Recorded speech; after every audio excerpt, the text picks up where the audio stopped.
Queridos, nós precisamos do Senhor todos os dias e não apenas das bênçãos que Ele nos dá, mas nós precisamos dEle, da Sua presença em nossas vidas todos os dias.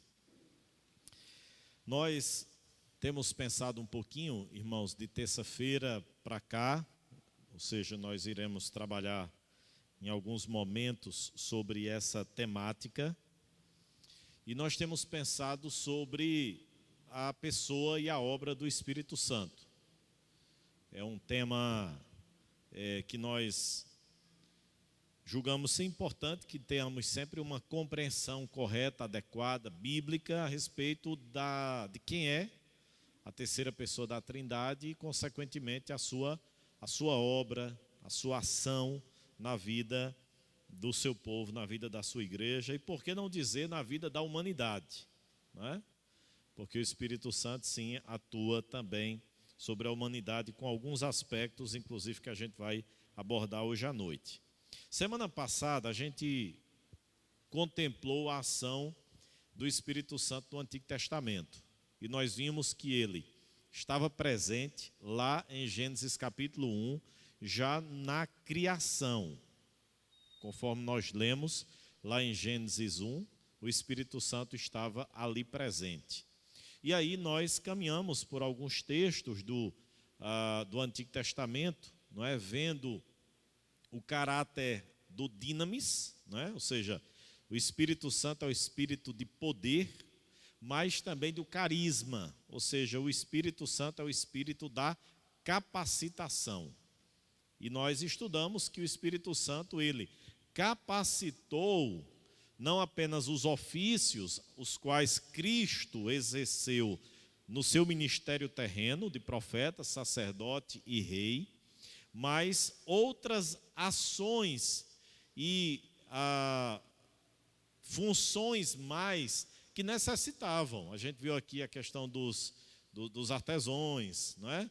Daqueles que tinham funções de construção do tabernáculo, do templo, do Senhor, enfim. Deus foi capacitando outras pessoas também com o propósito de que essas pessoas executassem uma determinada função em seu reino. E aí nós pontuamos, necessariamente, essas pessoas que foram capacitadas pelo Espírito Santo para o exercício de uma função, não foram regenerados ou regeneradas. Não é? Então, aí a gente trabalhou aqui o exemplo de Saul, o exemplo de Balaão, não é? Pessoas que receberam uma capacitação do Espírito Santo para desempenhar uma determinada função, porém, essas pessoas necessariamente não foram salvas, não foram regeneradas. Tanto que a gente citou o exemplo de Saul, né? Quando o Espírito Santo foi lá e esteve sobre Saul, num determinado momento o Espírito Santo saiu, deixou Saul. Ali a gente está falando de capacitação, a gente não está falando de salvação, de regeneração, certo? Então, isso nós trabalhamos um pouquinho na semana passada. Hoje nós vamos prosseguir vendo a ação do Espírito Santo no Novo Testamento e a partir do Novo Testamento, onde nós pensaremos sobre outros assuntos mais. Eu quero convidá-los para iniciar a abrirem as suas Bíblias no livro de Atos dos Apóstolos, capítulo de número 17, e eu quero ler com os irmãos o versículo de número 28.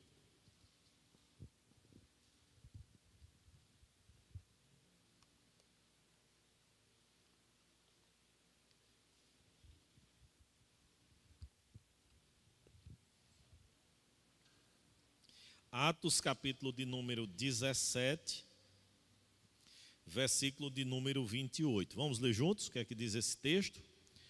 Pois nele vivemos e nos movemos e existimos, como alguns dos vossos poetas têm dito, porque dele também somos geração. O que é que Paulo está mencionando aqui, queridos irmãos? Paulo está dizendo que a existência humana ela não é apenas oriunda de Deus, mas a sua permanência é resultado da providência de Deus. Deus não apenas criou o homem, mas ele também preservou e sustentou o homem. É isso que Paulo está dizendo aqui, olha, é por causa de Deus que nós existimos, que nós nos movemos, que nós respiramos. Deus esteve lá no início, criando-nos, mas ele também está aqui no presente, sustentando-nos, preservando-nos. Essa é a ideia do apóstolo Paulo aqui. E por que Paulo traz isso, irmãos? Porque ele tem a compreensão, não é? Ele tem a compreensão de que o homem fora criado por Deus e nele fora soprado o fôlego de vida. E o homem, a partir dali, se tornou o quê? Uma alma vivente, um ser vivente. É por isso que nós, quando estudamos sobre a imagem de Deus no homem, nós enfatizamos que o homem é uma pessoa. Uma das características da imagem de Deus no homem é a pessoalidade. Ele ser uma pessoa. Ele é uma alma vivente, é um ser vivente. Deus criou o homem, ou fez o homem ali, do pó da terra, e Gênesis nos diz que depois Deus fez o quê? Soprou fôlego de vida no homem. Soprou fôlego de vida. Aí tem aquela discussão, né, teológica, dicotomia, tricotomia. Não é? O que é isso, pastor? Aqueles que acreditam que o homem só tem duas partes. Uma imaterial, espírito / alma, e outra material, que é o corpo, a matéria, ou a tricotomia, aqueles que acreditam que o homem tem 3 partes, alma, espírito e corpo, não é? Distingue aí as funções de cada uma. Eu particularmente sou muito inclinado à dicotomia. Se você disser, eu creio na tricotomia, eu vou para o inferno? Não, isso é uma questão secundária, tá certo? Não vai interferir em nada na sua salvação, nem muito menos essa é uma questão essencial do Evangelho. Se uma outra denominação crê na tricotomia, pronto, ali não é uma verdadeira igreja. Isso é questão secundária, irmãos. Apenas são postulados teológicos que a gente estuda e que a gente naturalmente pode construir a nossa visão, nosso posicionamento a partir disso. Então, eu caminho nessa linha justamente por esse ponto inicial, quando Deus criou a matéria, Deus formou o homem do pó da terra e depois soprou nele fôlego de vida. Ou seja, o Espírito Santo é aquele que estava lá pairando, né, sobre a face das águas, como nos diz lá em Gênesis capítulo 1, mas o Espírito Santo é aquele que estava no processo criativo, né, na criação, estava envolvido ali, e ele é justamente esse que comunica vida ao ser humano, não é? E quando eu disse aqui que nós devemos ver a ação do Espírito Santo, não apenas na vida da igreja, na vida do salvo, na vida do eleito, mas de toda a humanidade, é nesse ponto que a gente está enfatizando, de que o ser humano, por mais ímpio, pagão, ateu, incrédulo, descrente que ele seja, ainda assim, ele só está respirando, existindo, se movendo, porque o Espírito Santo está comunicando vida a ele. Vida física, né, nesse campo que a gente está aqui mencionando.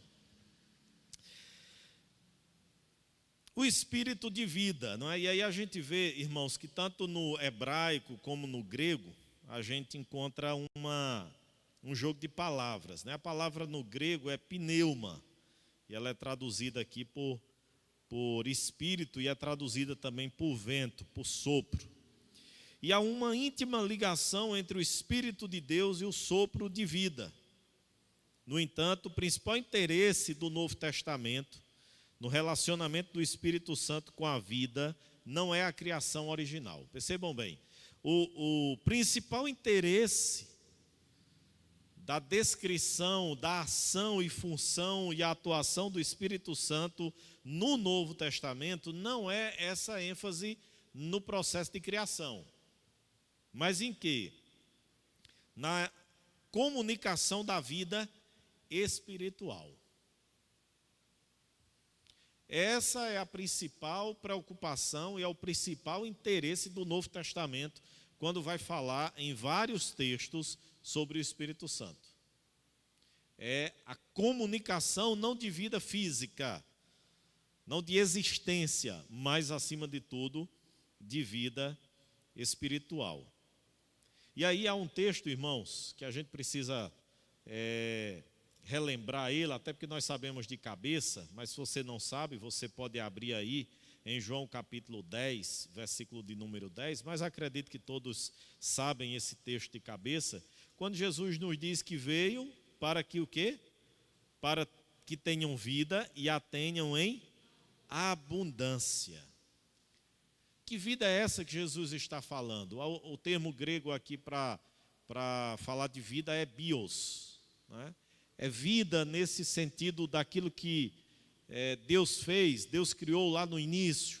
Não. Aqui a ideia é a ação do Espírito Santo de Deus comunicando vida e vida espiritual. Porque essa relação, irmãos, de morte e vida, ela começou a existir desde o momento do pecado. Por isso, quando a gente diz que a morte entrou na história da humanidade, a gente tem que lembrar que lá são 3 mortes. Quando Adão ouve Eva, né, Adão e Eva, escutam Deus dizendo, não comam daquele fruto proibido. Porque no dia em que vocês comerem, certamente vocês morrerão. Quais são as mortes, irmãos? Morte física, morte espiritual e a morte eterna. Certo? São 3 mortes. O homem, a partir daquele momento, começou a morrer fisicamente, pois ele não fora criado para morrer fisicamente. Eclesiastes nos diz que Deus imprimiu no homem o senso de eternidade. Por essa razão que nós temos muita dificuldade em lidarmos com a morte física, porque ela é uma intrusa na história e no processo de criação.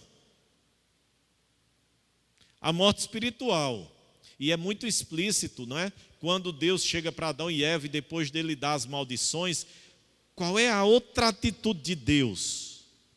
Expulsá-los do jardim do Éden.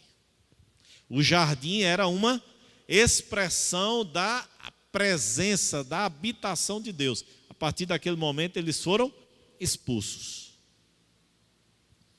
Ou seja, a relação de amizade, de intimidade, de proximidade de Deus e o homem agora é rompida. E aí vem a terceira morte, que é a morte eterna. Quando Jesus aqui, irmãos, está falando, Jesus não está falando sobre essa vida bios, sobre a existência aqui terrena. Jesus está falando sobre a vida espiritual. Sobre a vida espiritual. E ele está contrapondo, dizendo que ele veio não para a morte, ou para a promoção da morte, mas ele veio para a promoção da vida. E o cenário que a gente encontra é um cenário de morte espiritual. De morte espiritual. Sempre que a gente pega essa imagem que a Bíblia usa para o homem sem Cristo, morto espiritualmente, a gente sempre deve conectá-la à doutrina da eleição e também da ação do Espírito Santo, que é o vivificador, porque o morto ele não pode fazer absolutamente nada beneficamente por si mesmo. Ele não pode. Ele só pode responder a algum estímulo se ele tiver o quê? Vida. Aí é uma discussão teológica também que não interfere na nossa salvação. Tá bom? A gente não vai deixar de ser salvo por isso. Mas os teólogos discutem a ordem dos salutos, né? A ordem da salvação, se primeiramente é a regeneração, ou se é o arrependimento, ou se é a fé, e fica essa discussão em termos de cronologia, de tempo, o que é que acontece primeiro? Eu sei que o que acontece primeiro é Deus, através do seu Espírito, comunicando vida ali no coração de alguém que está morto espiritualmente, que é incapaz de responder a qualquer estímulo externo, senão por meio de um processo vivificador ou ressuscitador.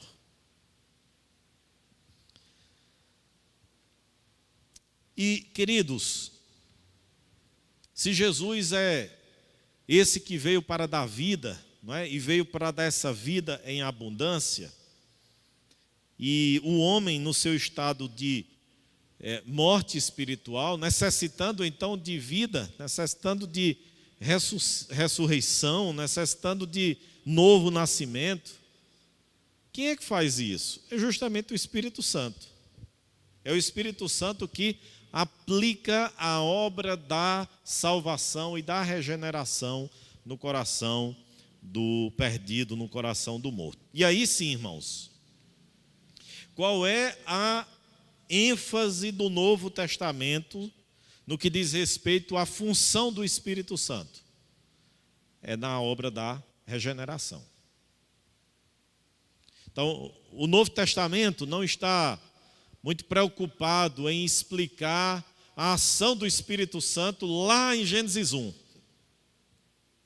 quando Deus estava do nada criando todas as coisas.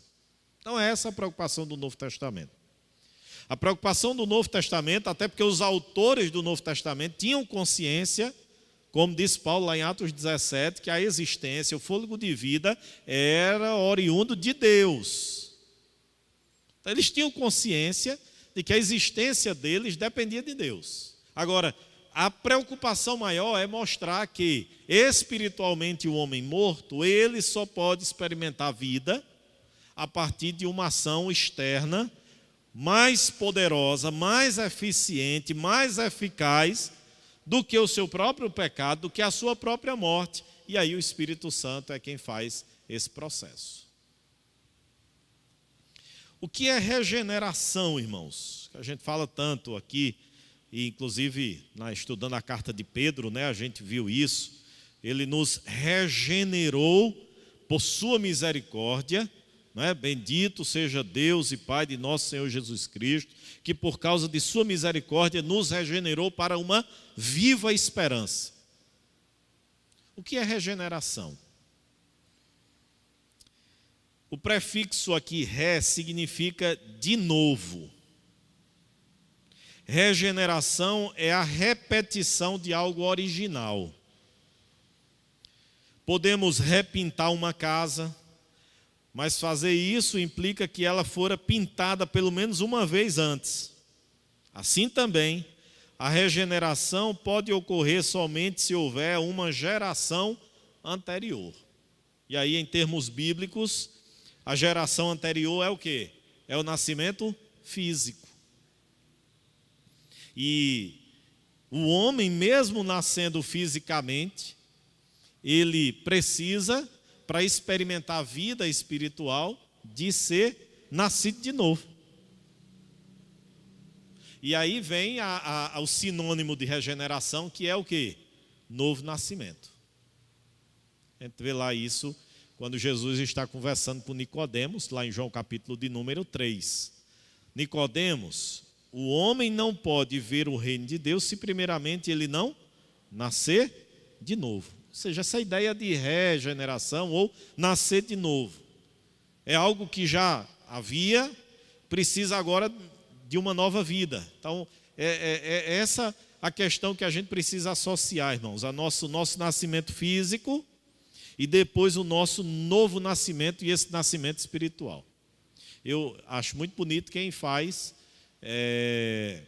a comemoração do aniversário bios, da vida, existência humana, e faz o aniversário da regeneração, do novo nascimento, da conversão.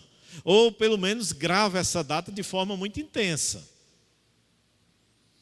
Eu nasci no dia X do X, na maternidade tal. Ali é a minha vida física. Mas espiritualmente eu nasci em tal dia. Foi nesse dia que o Senhor me resgatou.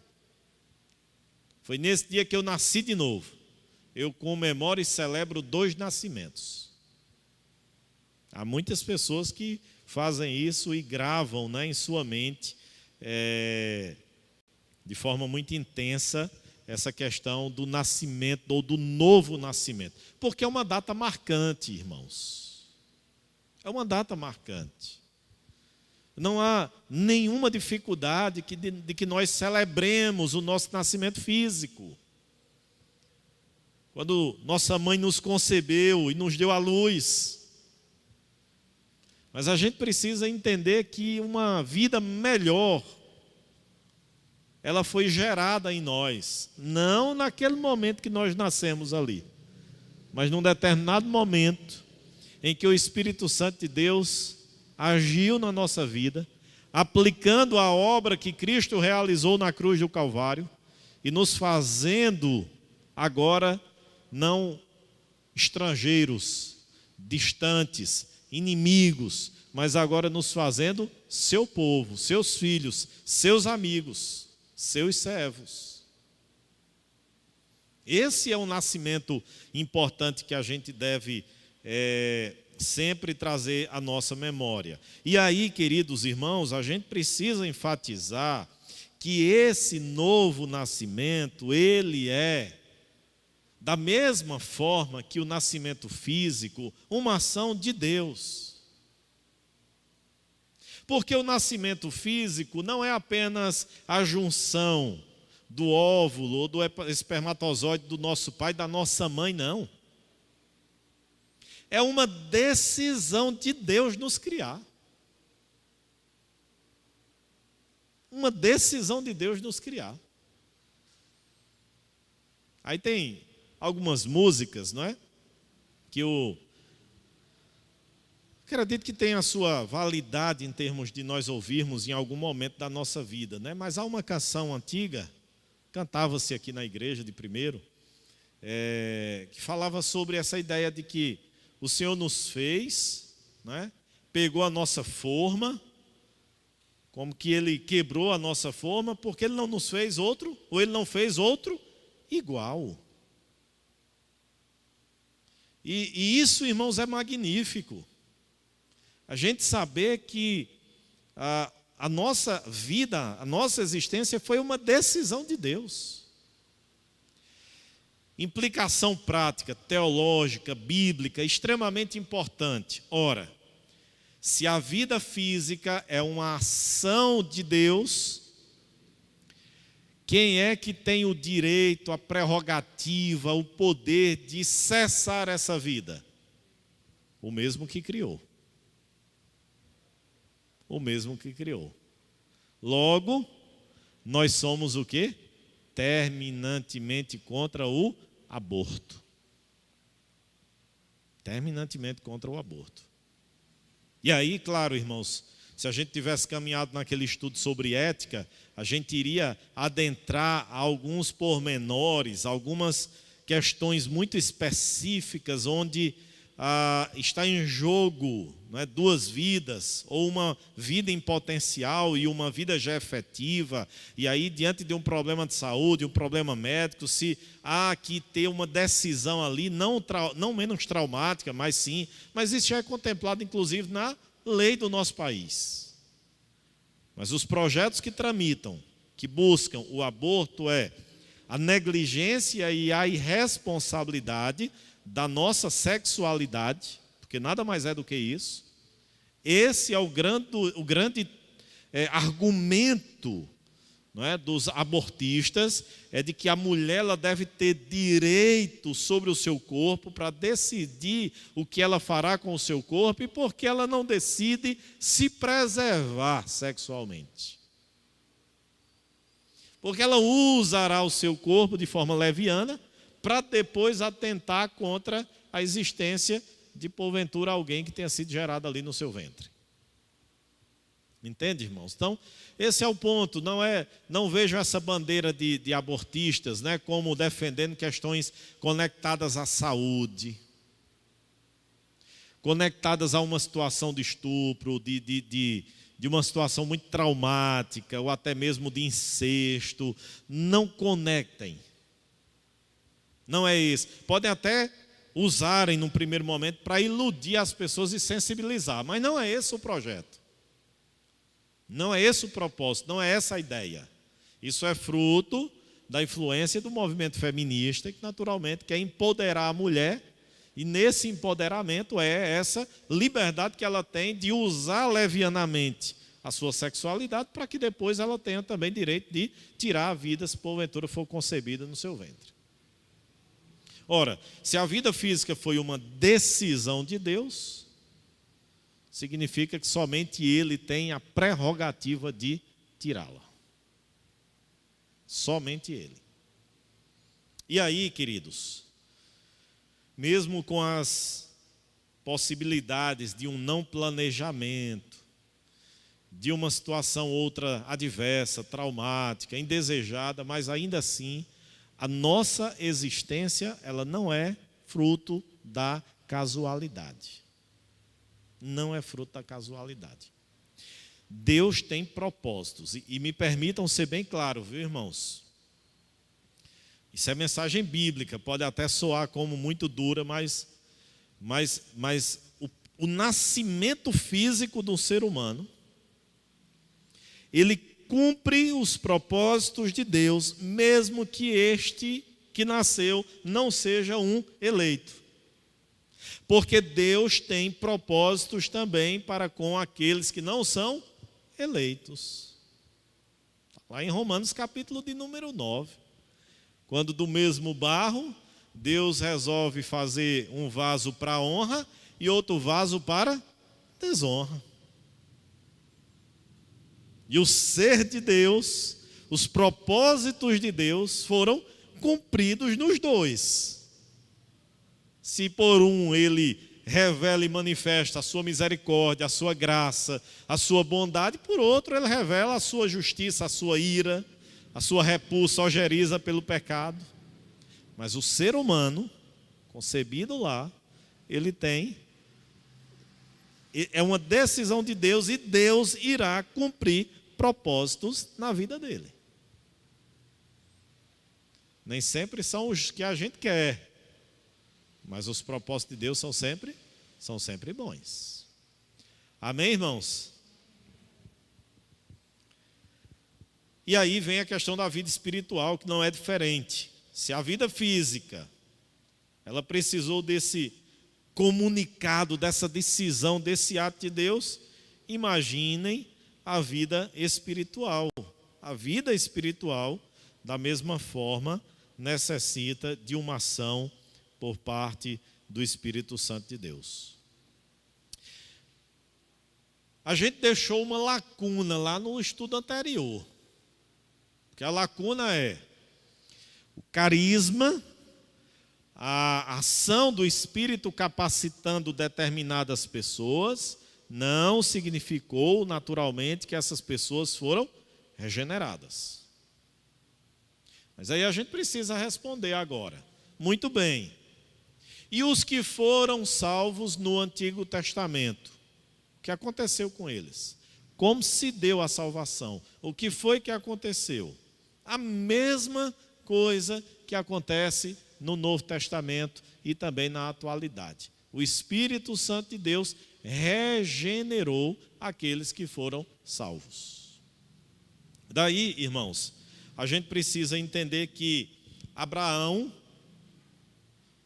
não foi apenas visitado pelo Espírito Santo de Deus, no sentido de ser capacitado para, a partir dele, Deus criar uma grande e numerosa nação. Mas ele creu, e aí Paulo desenvolve isso lá no Novo Testamento. Ele creu e isto lhe foi imputado para a sua justiça. Ou seja, Abraão não apenas foi chamado por Deus para uma função, mas Abraão também foi regenerado, ele foi crente. E é por isso que ele foi o quê? Salvo. Moisés, que a gente estudou aqui semana passada, Moisés não foi apenas alguém capacitado para ser o grande líder de Israel e levar o povo até as margens da terra prometida. Moisés não apenas recebeu o espírito de capacitação como aqueles outros homens que por ele também foram conduzidos e capacitados pelo Espírito para governarem e liderarem Israel, mas Moisés foi salvo porque ele creu também. Davi não foi apenas salvo porque o Espírito o capacitou para ele ser um rei, mas porque ele foi regenerado, porque ele creu. Então, esse, irmãos, é um ponto que eu queria enfatizar bastante para que a gente não fique com nenhuma dúvida no que diz respeito à ação do Espírito Santo, que não mudou desde o Antigo para o Novo Testamento. Ele continua sendo o regenerador, o aplicador da obra de Cristo. Mas, pastor, no Antigo Testamento não havia a obra ainda concretizada, mas havia o que? A promessa.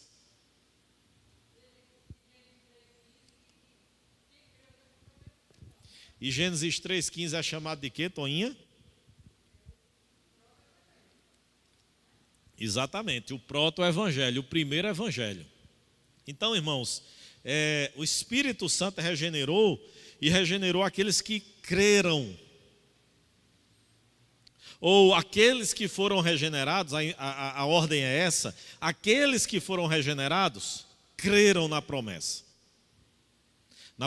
de um Messias, na promessa de um Redentor, na promessa de um Salvador.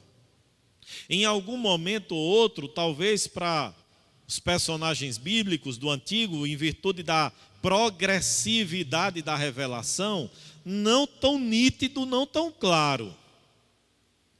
Quem era, como se daria isso, mas uma promessa de um resgatador, uma promessa de um Salvador. E aí eu digo isso, irmãos, porque não só o caráter progressivo da revelação, mas a variedade de meios que Deus utilizou no contexto do Antigo Testamento para revelar a promessa, para mostrar a promessa e para fomentar a fé no coração dos regenerados no Antigo Testamento.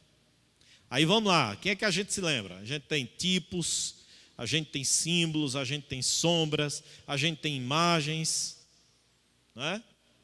Sempre Deus usando várias situações.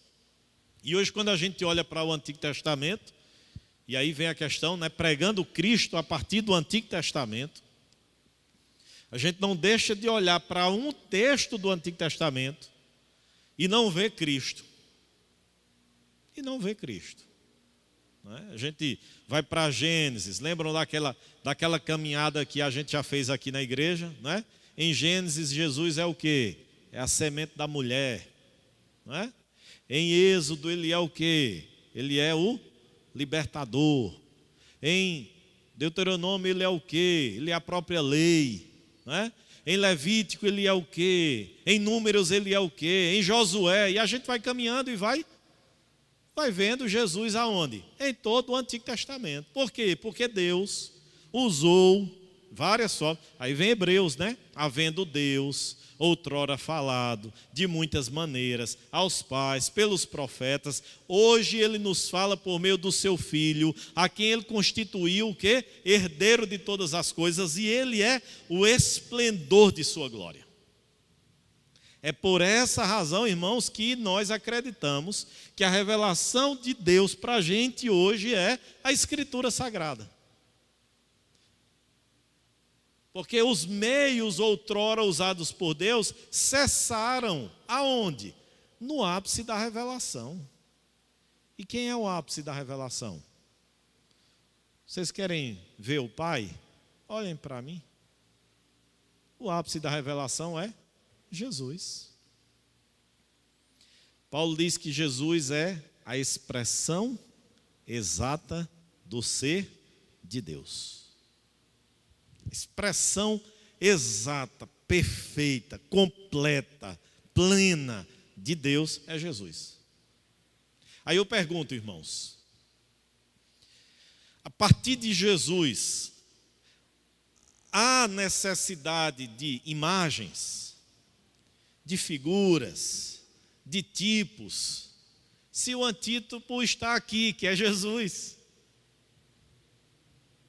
Se Moisés era um tipo de Cristo, Jesus é o antídoto de Moisés.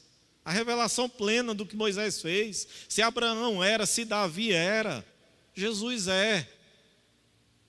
Aí, quando a gente trabalhou aqui a questão dos ofícios, os profetas, os sacerdotes e os reis eram o quê? Ofícios e tipos de Cristo. Por isso que Cristo desempenha todas as três funções, os três ofícios. Ele é o Rei dos Reis, ele é o profeta e ele é o sumo e supremo sacerdote. Porque o nosso culto não é mais tão cerimonialista como era o Antigo Testamento. Porque a ornamentação ela é mais simples, é mais singela. Porque tudo aquilo ali apontava para onde? Para Cristo. O sacerdote, o sumo sacerdote, o véu que separava, a arca, as tábuas da lei, o propiciatório, o sangue que era aspergido, o bode que era mandado para o deserto. Tudo aquilo ali apontava para quem, irmãos? Para Jesus. Jesus fez tudo isso. João disse: é o Cordeiro de Deus que tira o pecado do mundo. Olha o Cordeiro da Páscoa, diz Paulo. O Cordeiro Pascal foi imolado. Então não tem mais necessidade não da gente celebrar a Páscoa não. Agora a gente celebra o quê? A ceia do Senhor. Percebe, irmãos? Tudo que o Antigo Testamento tinha e que naturalmente tinha o propósito de aguçar a mente dos regenerados no Antigo Testamento para essa fé no Messias que viria, fomentar essa fé neles, aumentar essa fé. Quando Cristo se revela, se manifesta, por que é que eu vou querer o imperfeito se eu tenho o perfeito? Por que é que eu vou trocar o incompleto se eu tenho o completo?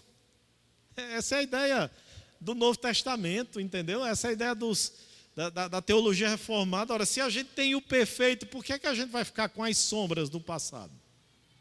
Por que é que a gente vai ficar com as imagens do passado? Por que é que a gente vai ficar com os tipos do passado? O perfeito, o completo, já foi revelado, manifesto. Por isso que Jesus em nenhum momento, irmãos, satisfez os anseios místicos, subjetivos daqueles que estavam ali perto dele. Nem ele, nem os apóstolos. Mostra-nos o Pai. Olhem para mim, quem vê a mim, vê o Pai. Porque eu e o Pai somos um. Olha para Paulo, quando ele escreve sua carta aos Gálatas, escreve aos Colossenses, impondo os judaizantes ou a heresia de Colossos, impondo ritos da lei, mistura, circuncisão, dieta do calendário judaico. Paulo diz assim: irmãos, passou tudo isso aí. Agora a gente tem o completo, a gente tem o perfeito, a gente tem o pleno. Por que é que a gente vai ficar olhando para o passado? Aí Paulo usa lá, né? Em Colossenses: não vos submeteis aos rudimentos deste mundo, nem às tradições de homens. As tradições de homens. Achei interessante, nessa semana, no grupo aqui interno da nossa igreja, alguém postou um vídeo de um pastor dizendo que homem não pode ter barba e tem que cortar o cabelo. Aí alguém embaixo foi e fez um comentário: doutrina de homens. É isso. Onde é que tem na Bíblia dizendo? Acho que é até um pregador aí, que é presidente de alguma dessas Assembleias de Deus. Não, porque o homem não pode ter barba, a gente não tem um Bin Laden, a gente não tem um árabe aqui, tem que cortar o cabelo, tem que... Tantos anos que eu tenho e eu nunca vi ninguém. Doutrina de homens. Doutrina de homens, irmãos. É isso que Paulo está dizendo lá em Colossenses. Rudimentos, tradições. Certo? Quem diz que o homem não pode ter um cabelo maior? Quem disse que o homem não pode ter barba? Quem disse, eu até tenho um argumento para dizer o contrário, se fosse para trabalhar biblicamente, a barba de Arão, não é? Se fosse para fundamentar e discutir. Mas talvez nunca tenha nem lido lá a explicação do que era lá em Salmo 122. Percebe, irmãos? Quem diz que a mulher não pode fazer um asseio, não pode se arrumar, não pode se produzir, não pode cortar um cabelo, fazer uma depilação, porque é que ela tem que andar suja ou tem que andar feito um macaco? Entende, irmãos? É tradição de homens. Agora, ela não pode fazer dos adornos exteriores a sua força. Que aí lá em Pedro, né, a gente vai ver o ensinamento contrário, que não seja o adorno externo a grande virtude da mulher, mas seja o seu caráter, o seu temor a Deus. Porque a mulher que teme ao Senhor, diz Provérbios, essa é que será louvada. Entende, irmãos? Então, esses rudimentos, sabe? Essas convenções. Eu me lembro quando eu cheguei aqui na igreja, eu tinha que pregar de paletó e gravata todo domingo à noite. Quando eu comecei a tirar aos poucos, vi um ou outro de cara feia. Mas por que o senhor está pregando só de manga longa e gravata? Cadê o paletó? Eu digo, porque eu já jogar o paletó no microfone, ver se ele prega sozinho. Fui tirei a gravata. Claro que eu não posso tirar a roupa, né, irmãos? Qual o problema, irmãos? Quem disse que o pregador que é usado é o pregador que usa paletó e gravata? Eu gosto de usar no domingo de ceia, um domingo festivo, mas se eu tiver de polo. Hã? Isso, aí vamos lá, né, Toninho? A gente entender essas questões climáticas, né? Paletó e gravata lá em Nova York, né? Lá na região sudeste, temperatura, aí é gostoso, eu usaria todo dia. Eu vinha para o gabinete atender de paletó e gravata, se eu morasse no frio. Mas num calor desse, entende, irmãos? Aí a gente traz esses rudimentos, a gente traz essas tradições humanas e coloca na igreja como uma verdade absoluta. Há quem queira e quem goste de se submeter a isso. Beleza, fica à vontade. Mas trazer isso como ensinamento bíblico, palavra de Deus, de maneira nenhuma. De maneira nenhuma. Vamos mais, irmãos. O que o Espírito Santo ele faz mais a partir do Novo Testamento ou dentro ainda do Novo Testamento? Ele regenera e ele nutre o cristão. O Espírito Santo é enfatizado no Novo Testamento como aquele que tem a função de nutrir o cristão. E ele faz isso, irmãos, a partir da ação santificadora no cristão, conforme a Escritura e conforme a palavra de Deus. Domingo à noite eu falei um pouco aqui com os irmãos sobre a figura que Pedro usa no versículo de número 2 do capítulo 2 de 1 Pedro.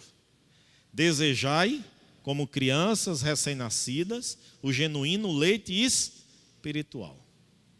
Eu disse que a palavra de Deus é esse leite espiritual que a gente precisa ingeri-lo para que a gente seja o quê? Fortalecido e nutrido. Irmãos, não tem explicação, ou não tem justificativa. Quanto menos a gente lê a palavra, mais fraco, susceptível, vulnerável espiritualmente a gente vai ter. A gente pode ter 50 anos de igreja. Não tem essa não. Quanto mais a gente se distancia da palavra de Deus, quanto menos a gente lê a palavra, mais susceptível, vulnerável, moldável ao mundo a gente se sente. E aí, irmãos, onde é que o Espírito Santo entra? Ele entra justamente na ação, fruto da leitura, da meditação, do conhecimento da palavra de Deus, nos santificando. E como é, irmãos, que ele nos santifica? Ele nos santifica nos moldando para que a gente vá se assemelhando a Cristo, para que a gente vá tendo maturidade espiritual, para que a gente vá se assemelhando a Jesus. E o título, né, que está associado ao Espírito, não que esse atributo não esteja no Filho nem no Pai, mas o título que é atribuído ao Espírito é justamente Espírito o quê? Santo. Está aí entrelaçado ou intrínseco à sua função santificadora. E a função santificadora, queridos irmãos, é essa função que nos molda e nos assemelha não menos a ninguém do que Jesus. Não menos a ninguém do que Jesus. O Espírito Santo não nos molda para que nós nos pareçamos com outras pessoas. Ele nos molda para que nós nos pareçamos com Jesus, seu Filho. Essa é a ação do Espírito Santo na nossa vida. Vamos abrir um texto para a gente fechar por hoje. Vendo, irmãos, por fim aqui, o caráter do ensino também do Espírito, que está em 1 Coríntios, capítulo de número 2.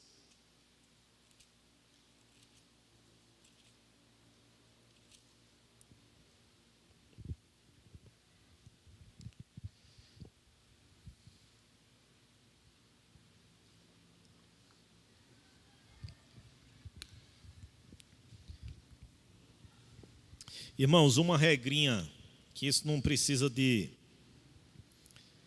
curso de teologia, nem de muito conhecimento acadêmico para aprender, não.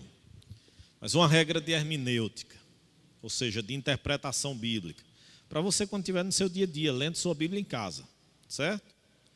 Nunca interprete um texto desconsiderando ou ignorando o seu contexto anterior e posterior, imediatamente anterior e posterior. Quem fez curso de hermenêutica, de pregação aqui comigo, ouviu direto eu falando sobre isso. Vai pregar sobre um versículo, leia qual era a regrinha de pregação, quem lembra aí? Vai pregar sobre um versículo, tem que ler o quê? O capítulo todo. Vai pregar sobre um capítulo, tem que ler o livro todo. Vai pregar sobre um livro, tem que ler o quê? A Bíblia toda. É mole? Então essa é a sequência. Então não ignore.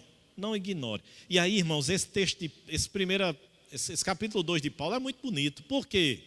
Porque a gente não pode ignorar o que Paulo vem tratando imediatamente anterior, no capítulo 1. E o que é que Paulo vem tratando imediatamente no capítulo 1? Paulo vem dizendo que a mensagem da cruz, ela é loucura para aqueles que estão se perdendo, mas para os que estão sendo salvos é a sabedoria e o poder de Deus. Aí Paulo adentra o capítulo 2 com a mesma temática. Ele vai falar sobre a pregação, né, versículo de número 1 em diante, dizendo que ele não usou de linguagem persuasiva, porque o objetivo dele era que a fé dos crentes ali de Corinto se fundamentasse no poder da palavra, no poder do Espírito e não em poder de palavra humana persuasiva. E aí eu já disse aqui algumas vezes que Corinto era uma cidade amante da filosofia, tanto quanto Atenas, só não era mais do que Atenas, porque Atenas era o berço ali da sabedoria humana, da filosofia, mas era uma cidade também que valorizava demais o saber humano, a filosofia, o conhecimento, por isso que Paulo está tratando sobre isso. Contextos, né? Histórico, cultural, tudo isso que se leva em consideração quando vai se pregar, interpretar a Bíblia. Aí quem tem Bíblia de estudo, pastor, onde é que a gente pega essas informações? Quem tem uma boa Bíblia de estudo, antes de ler o livro, tem lá no iniciozinho, autor, data, propósito, leitores, tudo isso clareia a sua mente. Ajuda para que a sua riqueza devocional, ou que a sua leitura devocional seja enriquecida. Seja enriquecida. Aí vamos lá, irmãos, porque lá no versículo número 9 é um texto muito utilizado, né? Embora eu não anule o caráter profético desse texto, mas olha o que é que Paulo diz. Como está escrito, versículo 9 do capítulo 2 de 1 Coríntios, nem olhos viram, nem ouvidos ouviram, vamos lá, irmãos, nem jamais penetrou em coração humano o que Deus tem preparado para aqueles que, quando irmãos, que isso vai acontecer? Na glória, na vinda de Jesus? Não, já veio. Aí olha o versículo de número 10. Mas Deus nulo revelou, ele nos revelou. O quê? Ele nos revelou isso que nem olhos viram, nem ouvidos ouviram, nem jamais penetrou no coração humano que Deus tem preparado para aqueles que o amam. Mas Deus nulo revelou pelo seu Espírito. Porque o Espírito a todas as coisas perscruta, até mesmo as profundezas de Deus. O que é que Paulo está dizendo? Que nem olhos viram, nem ouvidos ouviram. Quem Paulo está se referindo? A mensagem da cruz. Que é loucura, escândalo para os que estão se perdendo, mas para os que estão sendo salvos é o poder e a sabedoria de Deus.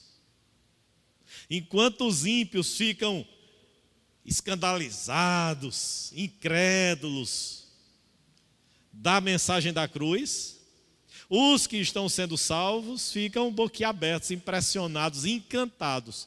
Que é isso que ele vai inclusive dizer mais adiante. Lembram quando Paulo vai dizer lá no versículo de número 14, o homem natural não aceita as coisas espirituais, porque para ele o que? São loucura, e ele não pode entendê-las e ele não pode discernir, porque elas se discernem espiritualmente. Então Paulo está dizendo, olha, o homem natural não consegue ver nada de bonito na mensagem da cruz, mas para quem está sendo salvo, o Espírito revelou e ele está boquiaberto, encantado, maravilhado, porque as coisas espirituais se discernem espiritualmente. Aí o que é que diz, irmãos, que eu quero chamar a atenção, do versículo de número 11, porque qual dos homens sabe as coisas do homem, senão o próprio Espírito que nele está? Assim também as coisas de Deus ninguém as conhece, senão o Espírito de Deus. O Espírito Santo, irmãos, capacitava pessoas no Antigo Testamento, e o Espírito Santo é aquele que inspirou as Escrituras Sagradas, a palavra de Deus. E ele é o nosso mestre supremo, por excelência. Quando a gente lê João 14 e João 16, e a gente vai fazer isso nos próximos estudos, a gente vai ver Jesus dizendo, eu vos rogarei, e ele vos enviará um outro Consolador, o Espírito da mentira, o Espírito da verdade. E ele vos guiará em toda a mentira, em toda a verdade. Então, irmãos, o Espírito no Novo Testamento, ele é o que regenera, ele é o que nutre, porque ele é o nosso mestre por excelência. Ele é o nosso mestre por excelência. Vamos alargar a nossa visão da ação do Espírito Santo.